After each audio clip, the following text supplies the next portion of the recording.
Hello out there in YouTube land. This is Morrisman. As always, I thank you guys for coming to my talk show, Tell It Like It Is. I'm your host, Morrisman, and my co-host, Joseph Spencer. Today we're going to do a special topic from one of our subscribers. His subscription name is Calypso Cheech, I believe, and he asked us to speak on a couple of topics. So thanks for emailing in and sending your comments to us as far as what you want us to talk about and get our opinions on. And we're going to touch on 3 topics that this particular person wanted us to kind of put it out there. And the first one, well, first I give you the topics, and then we're going to talk about them. The topics are war, violent street gangs, and the third one is interracial dating. So we're going to tackle the war one first, and I'm going to give you my opinion on war, and then I'm going to turn it over to my co-host, Joe Spencer. He's going to give you his insight. It's interesting as you get older, you learn and experience more things, and you do a little research and kind of find out what's actual truth and what is just fiction or nonfiction. And of course, unfortunately, there are times our country has to go to war to protect the freedoms of the people in this country, unfortunately. But from my research, and this is just my opinion, the majority of the wars that we fight, we have no business fighting because there's no reason for us to fight. We just like to jump in. And most of us don't realize that war is a big business. Big business. And I think that's first and foremost what it is to the government. It's a business. It's not so much, let's go over there and deal with these guys because they're coming over here dealing with us. But what I found out from some of the research that me and my staff have done was this. First, let me tackle the Vietnam War, which is really the only war on record that we really got our ass kicked. I mean, we really lost that war. We lost a lot of people. What supposedly started that war was there were some ships, some United States ships over in that area, and they were bombed. So that was our declaration to go to war.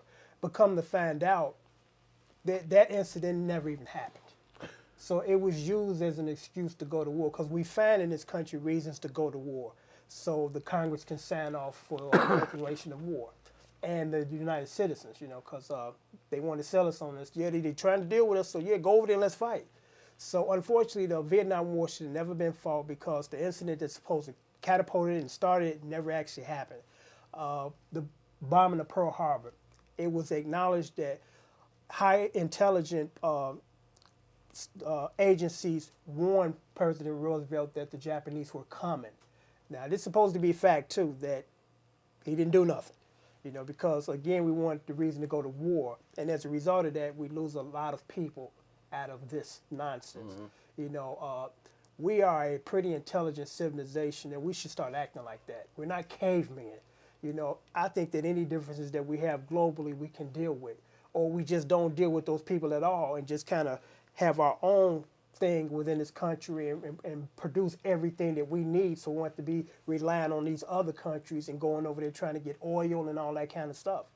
But that's my take on war, that the majority of these wars are not necessary. They are concocted to go there so we can fight and generate revenue because, again, it's a big money maker. But that's my spill on war. And what's your spill on war? My spill on war is that the power to be in the United States are Anglo-Saxons, and they're based upon warism. I use that word, warism. It goes all the way back to the ancient Romans, when the Romans control the world. They take us over other people's space to be the master. So all that stuff is passed down through the Anglos, which are our so-called foreparents. They were Anglo-Saxon. Most of our old beginning of our leaders were English, British. Anybody can be English, but British is the bloodline. So a war is a system of imposing religion and politics on other peoples. And when you impose your religion and politics on other peoples, you're making these people subservient to you and like you. When you make people like you, of you, they're easier to handle because you can understand them because they like you, even though your skin tone and hair and stuff is different. And that money thing, when you have other people's properties, you can do things with their properties that you don't have to do in your own country to pollute the air and the grounds and the waters. Good point. You know, the Vietnam War, I was young. I was born into that war, and I didn't go. And I began to read and learn that we had a lot of factories over there, which I didn't know. What can I say?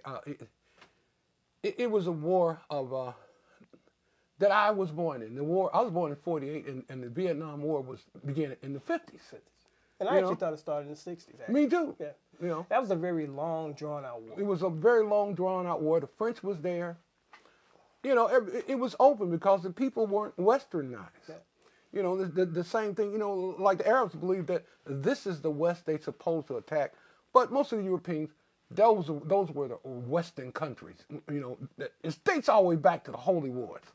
You know. And if I can interject when it comes to war, and then we'll move on to the next topic. And you can, give your last remarks on the war. But what's unfortunate also is the people that usually are called to deal with this or called to war first are the poor people. Poor people. And it's like it's the rich people that decides that we're going to do this, but yet those aren't the people that go. Yeah. And even their kids don't go. They usually send them off to college. Yeah. And then these people that can't go to college and poor, they end up going to war, fighting, and getting killed. I'm glad you brought that up. Yeah. During that hippie era when I was young, I went to the Art Institute and I got in the clothing business. And there were white mothers coming to the store, upper middle class and wealthy. They would come into the store and they were buying tons and tons of clothes. And I look at them and go, well, your son? She said, no, my son's birthday. I'm trying to get my son out of this country. I'm sending him to Paris. Yeah. You know, and in Paris, you can buy yourself out of the military. Did you know that? Yeah. You know, money talks. Money talks. And again, that's one reason why, we kind of find ourselves having a bitter taste in our mouth when it comes to that because, unfortunately in this country, the people that end up going and fighting and sometimes losing their lives and giving everything, they're not given a balance here as far as opportunity. But yet they're forced to literally to go there and fight a war that was initiated by rich people here. And it didn't have anything to do with race neither. No, it's social status. I mean, if you got money, regardless of what color, you can get out of it. You can get out of the war. You can send or get a passport and send your son off to Paris or Switzerland. You know, I know a lot of young white boys who went to Vietnam because they couldn't afford to get out of it. And we were taught it's your duty. You're not a real man. You see, I had people in World War I and World War II. So I was programmed to believe it was a man's thing, and it was the duty to your country. And again, John Wayne and all that. There are some situations that warrant that we have to do this. That's the last alternative, and we don't want to do it. But there are times and situations that we have to go to war to save have to go right now. Okay, welcome back to the next section or segment of this show, and the topic at this point is interracial dating. I'm going to give you my spill on it, and then I'm going to turn it over to Joe, and Joe's going to give you his insight. I don't have a problem with that. I mean, I'm not a racist person. I'm not a prejudiced person. I think that if two people are in love, the color of their skin should not matter. It really shouldn't. But unfortunately, in this society, in some cases, it does. And I'm going to give you an example of how sometimes when you talk about this particular topic, it kind of takes an ugly spin. And I'm going to give you an example. And I'm going to use this person as an example. Not picking on nobody, but Quincy Jones. Quincy Jones, his entire adult life, has dated nothing but white women. And basically what Quincy Jones is saying to black women is, you're not good enough for me. And that leaves a sour taste in not only black women's mouth, but everybody's. Because, again, if you're in love with somebody and they just happen to be a different color, it's not a big deal. It shouldn't be a big deal. But I think sometimes what happens, there's an underlying undercurrent, and that is financial status. I think that's the bottom line, because I'm going to say this. A lot of these black athletes, if these guys were working a minimum wage job, a lot of these white women wouldn't bother them. And vice versa. I'm not picking on the white women, but there are a lot of black women that wouldn't date certain white guys if they didn't have certain status. Right. So unfortunately, all this stuff gets factored in when it shouldn't be a factor at all. It should be just, I happen to love you and enjoy your time, being time with you, and you just happen to be another color. That's what it should be about, but unfortunately it's not. You know, so what do you Well, think? some instances there are people you uh, you, you have differences in races, and you are attracted to each other. It has nothing to do with money. It has something to do with youth and fantasy. You know, the average white woman is trained or have knowledge of the fantasy of a black man, and black men have fantasies of white women. You know, when I was younger, I didn't seek out white girls. You know, they were just there because I'm an artist. You know, and like musicians, artists, football players, they around white women Yeah. because And let me just say this, because and I'm not picking on anybody, but I'm trying to, create a balance as far as different perspectives. And here it is. I mean, this is the realization of it. You happen to be a very fortunate young black man and you become an athlete. You know, you have the ability to become a professional athlete. And when you go to that level, you are around a lot of predominantly white people. Right. You know, so it's only natural that you most likely will be dating people within your circle. Right. And I just want to make a point of that, because if you are poor and struggling in the hood, you're most likely going to end up with somebody struggling in the hood too. If you're a middle class person or upper class person, you can probably end up with a middle class or upper class person. may they be white or black. Exactly. I've seen poor white guys date poor white girls. Exactly. And black girls. Right. I've seen poor black brothers date poor white girls. Exactly. And vice versa. Yeah. You know, and the average brother who get a scholarship on a football scholarship and go to some of the best schools in the United States, who's going to be at these schools? Exactly. Yeah. And we don't think about that unless we are aware of it or been experiencing that ourselves, because there's some people that have not lived outside of their little circle. Right. They don't know what's outside that circle, and they make opinions based on what they know, which is nothing. Yeah. And once you get on campus, there's a different world that opens up. Exactly. And when you work in corporate America, you interact with a lot of different people from different races, as opposed to, I work down the street at the burger joint. Right. You know, most likely the people in the burger joint are the same color as you are, Right. the And same people coming social in. status. Right. So this is true. So that's why you see a lot of that. Why is that rich athlete black guy with that white woman, or vice versa? Right. You know, not picking or taking sides. But I'm trying to give you both scenarios on both sides. But normally that's why what you see is what you see, or why you see it. Right. So. Right. And it's just not. I've had met young black women, back in the '60s and '70s, and I'm quite sure they actually go out looking for wealthy white men and wealthy Jews. Yeah, well, it's kind of like the Quincy Jones thing. Yeah. It's like I'm kind of focused on this and everything outside of that, And again, to each his own. Quincy Jones have every right to choose whoever he wants, and we're not giving him a hard time. But again, we have to be conscious of not building up one group while we're tearing down another group at the same time. If you can create some type of balance to say, well, this is just my choice, and I'm not waving a banner to say, get away, black women, but this is just my choice. There's nothing wrong with that. Being in the United States or going traveling, you have opportunities to date all different kind of races of people. Myself personally, I've had Chinese girls. I've even dated an Arab girl, which is unheard of. I've had Puerto Rican girls. All Chinese, Japanese. Yeah. It depends on your social circle. Right.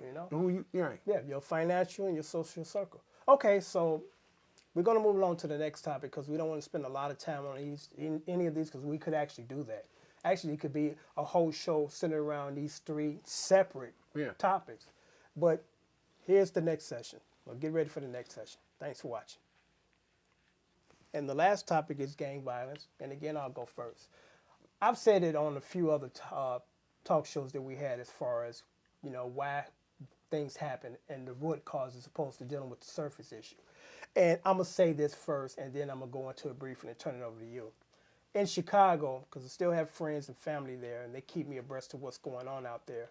And I think about maybe 2 weeks ago, a bunch of leaders came to Chicago, ministers and other people, a pillar of the society, showed up to put together a summit and try to, figure out a way to stop this violence.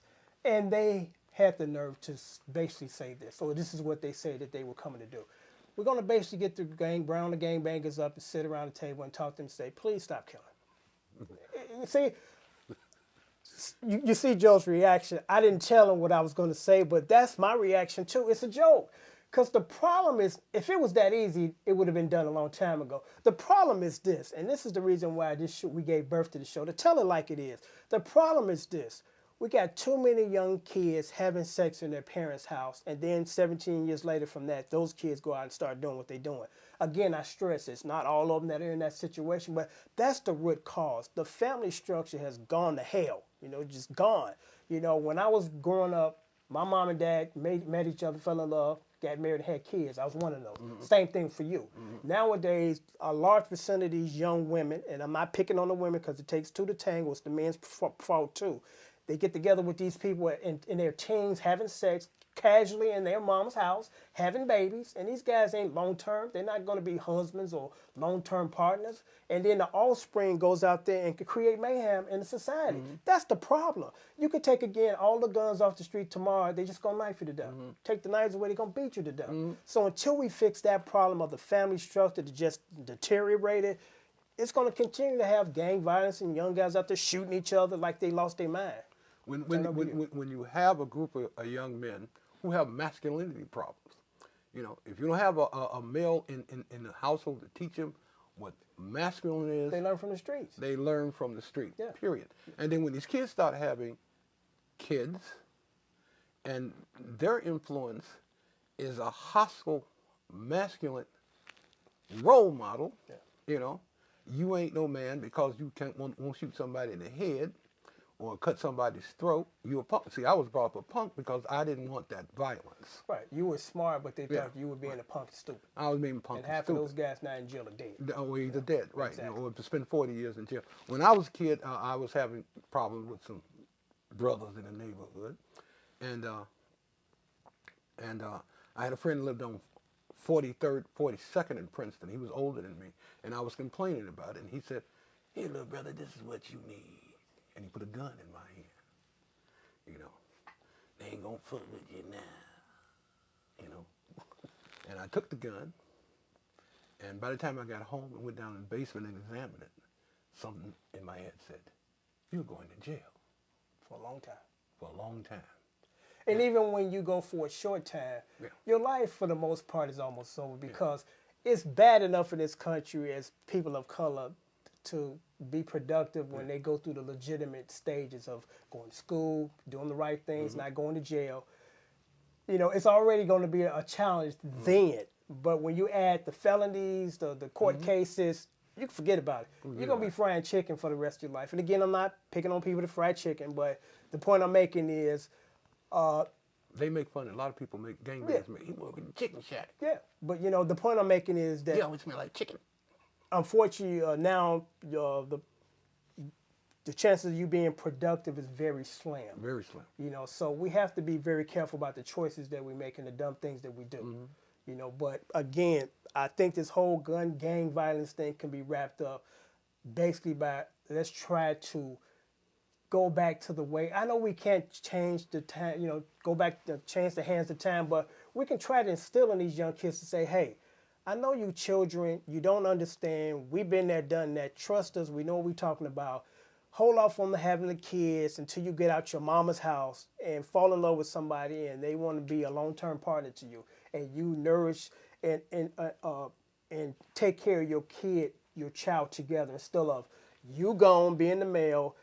You left your girlfriend and raised the baby with grandmama because grandmama's the new surrogate daddy these days in the black community, So if you see that, if you can see that. Yeah, so until we go back and try to analyze this, try to fix it or deter these kids from making these mistakes that last a lifetime, nothing's going to change.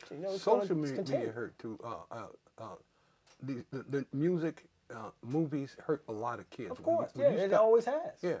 And it's getting worse, because now I look at, and I'm a grown man, I'm watching cable and I'm cringing at some of the violent scenes and some of the sexual scenes. I'm like, I don't need to see all this, No, you don't need to see it. I mean, now especially you see... 12, 13, when you go into puberty, you don't need to see it. Yeah, I mean, now you see full frontal nudity. You see back nudity. I mean, they don't leave nothing to the imagination like in the Nothing to- 60s or right. the 50s where they got a towel on or a shirt Or on. even and the it's not- 70s. You looking at nipples. I mean, you looking at this nipples. is grown folk stuff, and it runs so deep. When you see a young man with a T-shirt with Al Capone on it, and he's black, Yeah. I said, you know, yeah, Big Al is my hero. Yeah, well, Al's been a hero for some reason. He's like anti-hero. You know, no, and I look at this kid. That's well. Did you know that a nigga couldn't do nothing for Al Capone but shine his shoes? Well, they've been... You got to be kidding. I said, you don't know the background Yeah, of they this don't man? back up. Because here's an interesting story. I'll try to make it short. Watching the Brady Bunch when I was a kid, and there was an episode where the little character Bobby Brady was infatuated with Billy the Kid, you know, because they glamorized him in this TV show, and he's walking around with little toy guns, and his dad got concerned. So his dad went and found somebody who knew of him. Yeah. And he brought him to the house, and he said, talking to, you know, Bobby, you know, his Mr. Brady's son, and he said, Mr. Bobby was like, this is my hero. And he said, well, he's not my hero. I said, why not, mister? Because, now I forgot his name. Billy the Kid. Billy the Kid, thank you. Billy the Kid shot and killed my father.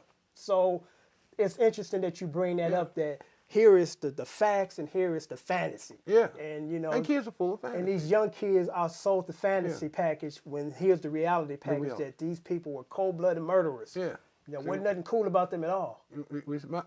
They had Peter Pan for us, you know, and things like Zorro and the Lone Ranger, all the little hero stuff, you know. But you can grow out of that. But if you have bombardment, for instance, I had I was in Chicago. I'm leaning on my fence, and a kid I knew was standing there, and we were talking. And he pulls out, he lights up a joint and stuff. He said, hey, man, hey, Joe, how you been? So I've been all right. What's up with you? Man, I really feel like shooting somebody. I said, what do you mean? You feel? Yeah, man, I feel like shooting somebody. I said, you got a gun? Yeah, man, I got a gun. I said, well, do you feel like shooting me? No, Joe, I know you. You know, I just feel like shooting somebody. I said, look, man, why don't you give me that weapon, man? No, I can't do that. I need it. So why do you need this gun? Because I feel like shooting somebody.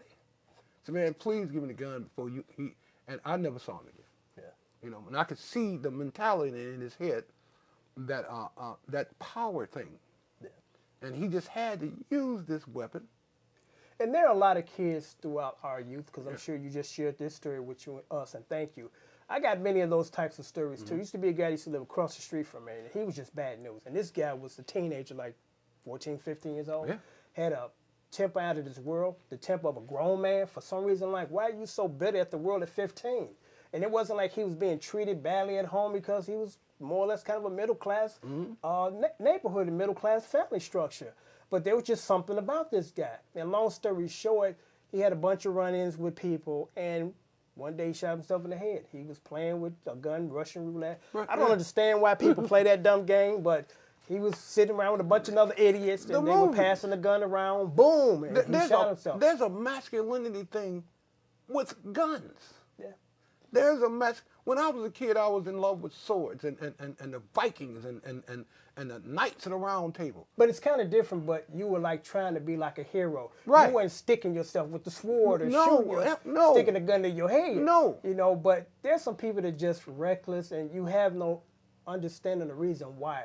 I mean, again, you can look at some people and tell based on their background, yeah, this guy ain't number trouble. But for some reason, there's some people that didn't have that background, but they just got out of control. We have middle class kids. Two 12-year-olds just kill people. Yeah. You know. Yeah. And back to the sword thing. When I began to realize that swords, they just as terrible as guns. They take off limbs and take people's heads off. Take your whole head off. Yeah, I mean, in the other countries, they use the swords to chop your head off and kill you. Cut you in half. And when I older, I got it. Well, damn, this is not a game. It's not a game. I have a young friend, and he told me he took fencing lessons. I said, well, good. I said, well, that's a dangerous weapon. He looked at me and said, well, fencing sword, it's a sport. And I looked at him and said, no, foils are weapons. No, they're not. It's a sport. I said, when you take that little tip off that sword, you can literally, and he didn't know. Yeah. He saw this as just these things. Because it's been marketed and sold to him as a sport. And he loved it. And he's doing, Joe, are you sure? I said, man, these were weapons of war and destruction. Yeah. I said, the Europeans carried them little thin blades, foils, and rapiers around them to kill people, to run people through. Yeah. But let's wrap this up. My last closing remarks is, again, basically, until we analyze and try to get back on track as far as the family structure, whether it's the black or white or whatever, we're going to continue to have young guys out in the street, 16 years old, driving by shooting people. Right. So until we deal with that and try to fix that problem, nothing's going to change. Yeah, well, you gotta teach kids the reality and not the fantasy, and separate being what masculine really is and being a murderer. Yeah. Okay. You know? Well, on that note, hope this was a very informative and educational topic or show. And until next time, keep thinking. My name again is Morrisman, and my co-host, Joseph Spencer. thanks for coming. Keep thinking. Be blessed.